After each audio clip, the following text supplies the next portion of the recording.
여호수아서 5장 1절부터 12절. 여호수아서 5장 1절.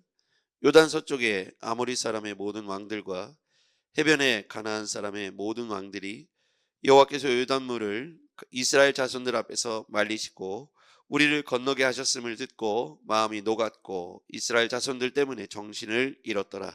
그때 여호와께서 여호수아에게 이르시되 너는 부싯돌로 칼을 만들어 이스라엘 자손들에게 다시 할례를 행하라 하시매 여호수아가 부싯돌로 칼을 만들어 할례산에서 이스라엘 자손들에게 할례를 행하니라.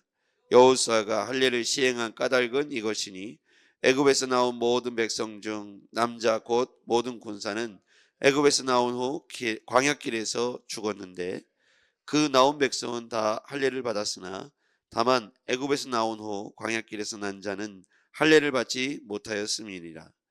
이스라엘 자손이 여호와의 음성을 청종하지 아니하므로 여호와께서 그들에 대하여 맹세하사 그들의 조상들에게 맹세하여 우리에게 주리라고 하신 땅 곧 젖과 꿀이 흐르는 땅을 그들이 보지 못하게 하리라 하시매 애굽에서 나온 모든 족속 곧 군사들이 다 멸절하기까지 40년 동안을 광야에서 헤매었더니 그들의 대를 잇게 하신 이 자손에게 여호수아가 할례를 행하였으니 길에서는 그들에게 할례를 행하지 못하였으므로 할례 없는 자가 되었음이었더라. 또 모든 백성에게 할례를 행하기를 마침에 백성이 각 진중 각 처소에 머물며 낫기를 기다릴 때 여호와께서 여호수아에게 이르시되 내가 오늘 애굽의 수치를 너에게서 떠나가게 하였다 하셨으므로 그곳 이름을 오늘까지 길갈이라 하느니라. 또 이스라엘 자손들이 길갈에 진쳤고 그달 14일 저녁에는 여리고 평지에서 유월절을 지켰으며 유월절 이튿날에 그 땅의 소산물을 먹되 그날에 무교병과 볶은 곡식을 먹었더라. 또 그 땅의 소산물은 먹은 다음 날에 만나가 그쳤으니 이스라엘 사람들이 다시는 만나를 얻지 못하였고 그 해에 가나안 땅의 소출을 먹었더라. 아멘.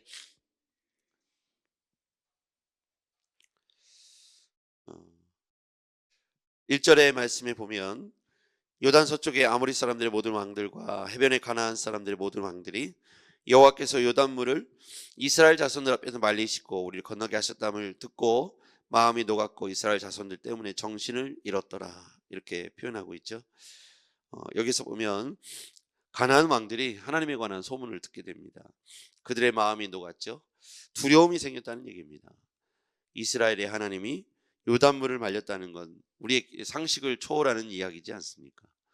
우리의 상식을 초월해서 이렇게 기적이 나타나고 놀라운 역사가 벌어졌다는 사실에 가나안 왕들이 소문을 듣고 마음이 녹고 또 정신을 잃었다고 표현되어 있는데 이렇게 하나님은 당시에 주변 나라 주변 이웃들에게 이 이스라엘의 역사 히브리 민족에 관한 이 역사는 많은 소문을 낳았고 하나님의 역사는 주변 근동 지역에 두루두루 소문이 났던 것이죠. 이 소문을 듣고 사람들의 마음이 녹았다, 정신을 잃었다 이렇게 표현되는 것처럼 두려움을 느꼈다.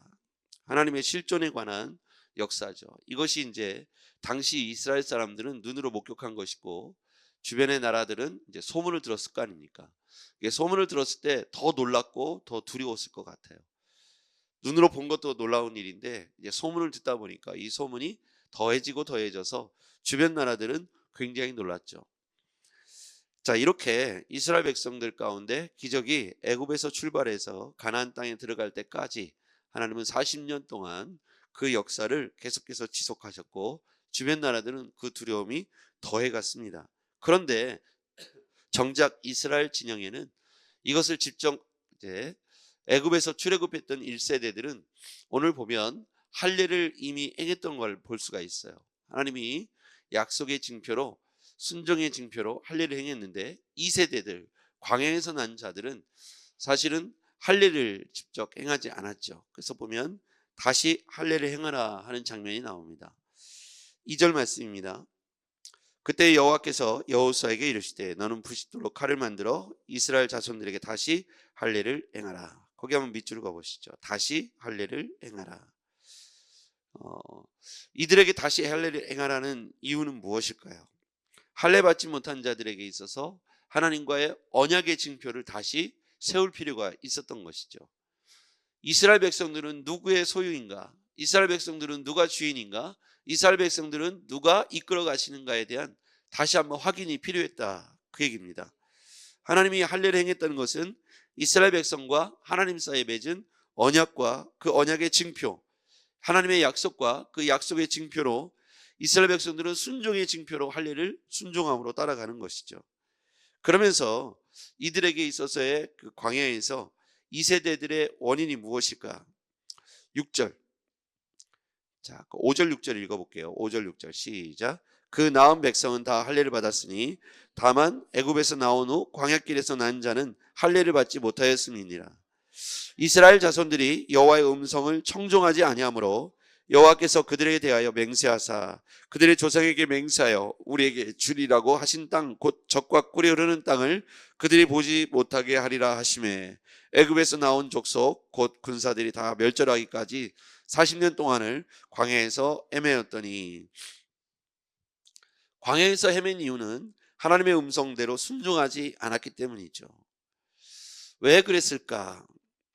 하나님과 언약의 관계를 이스라엘 이 애굽에서부터 출애굽할 때부터 10가지 재앙이 내려서 바로의 손에서 이스라엘 백성들이 출애굽하는 그 상황, 그 순간들에서도 보면 그들이 하나님 앞에서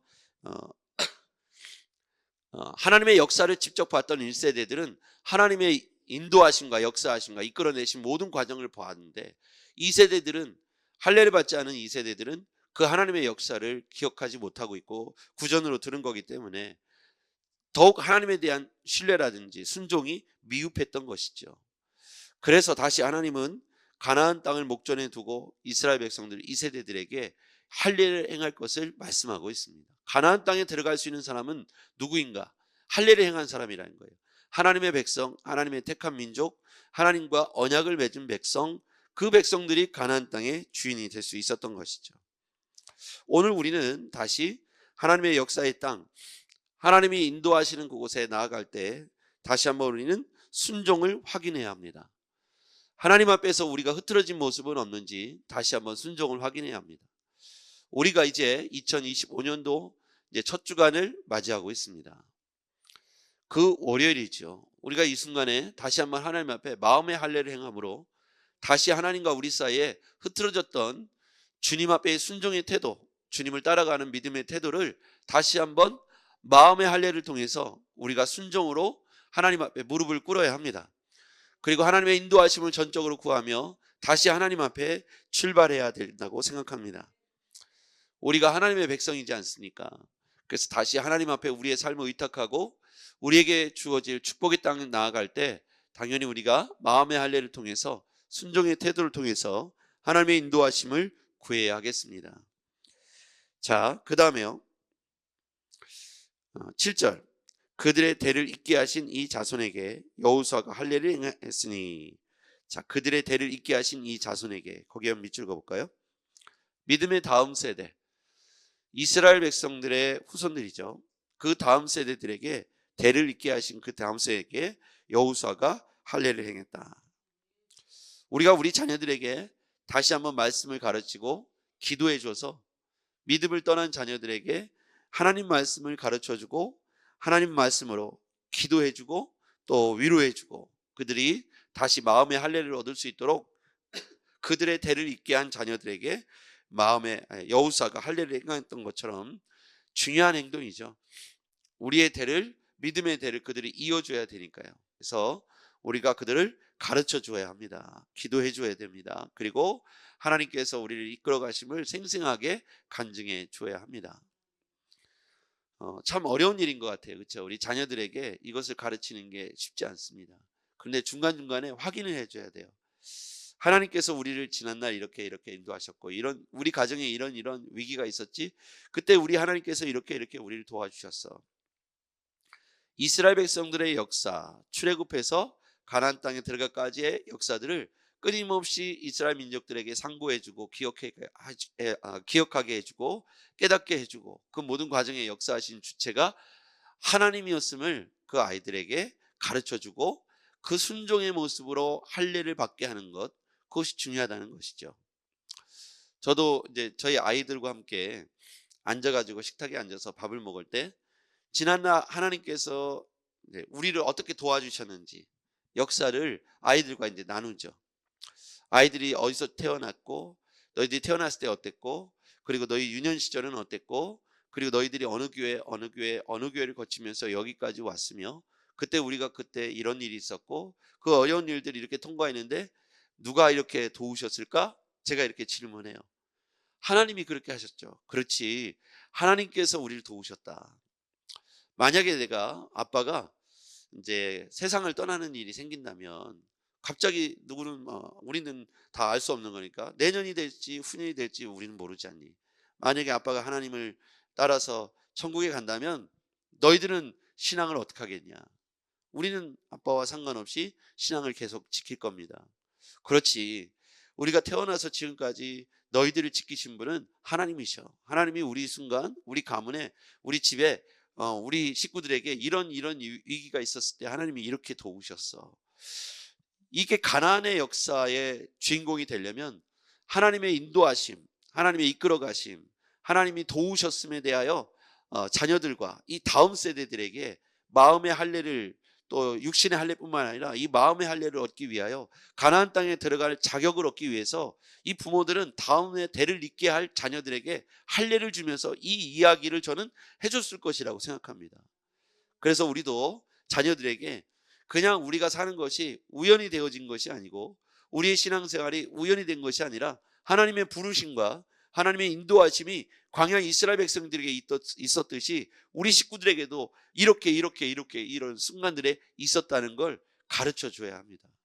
그리고 하나님이 지금도 살아계시고 우리를 동행하시며 우리를 이끌어 가신다는 사실에 대해서도 자녀들에게 이야기를 해줘야 됩니다. 우리는 어쩌면 때가 되면 깨닫고 돌아올 거야, 이 막연한 기대가 사실 또 하나의 마음에 급한 게 있잖아요. 내일 하나님이 우리를 부르신다면 어떻게 될까? 그럴 수 있지 않습니까? 오늘이 우리에게 주어진 하나님의 말씀을 전할 수 있는 기회라고 믿고 기도하면서 아이들에게 예수를 믿어야 되는 당위성을 우리가 설명할 때 그냥 저는 이렇게 합니다. 하나님께서 지난날 우리를 어떻게 도우셨는지를 아이들에게 이야기하는 거죠. 그리고 아이들이 선택하게 하는 시간은 기도하면서 기다리는 거죠. 하나님이 우리를 어떻게 도우셨는지를 이야기해 주는 겁니다.